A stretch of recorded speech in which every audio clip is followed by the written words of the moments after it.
ఆత్మానందంలో ఉండాలి, అన్నిటికీ అతీతులుగా ఉండాలి అని తెలుసుకున్నాను.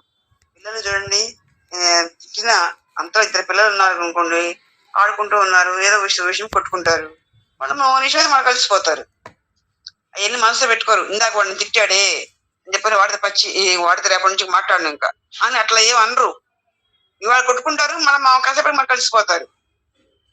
అట్లా అంటే చిన్న పిల్లల మనసత్వం కలిగి ఉండాలి. అది తెలుసుకున్నారు ఆయన స్వామి.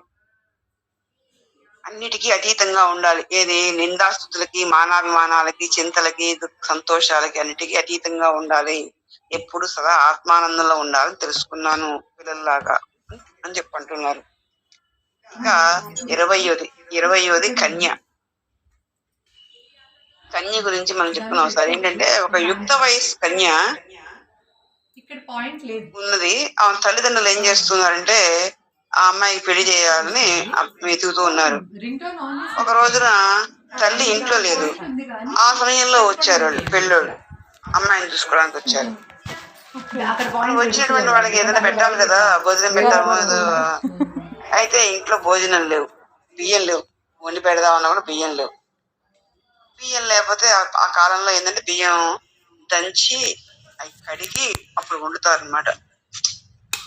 పాతకాలం ఎప్పుడంటే మిషనరీస్ వచ్చింది కానీ అప్పుడు లేవు కదా. దంచి అవి కడిగి అప్పుడు వండుతారు.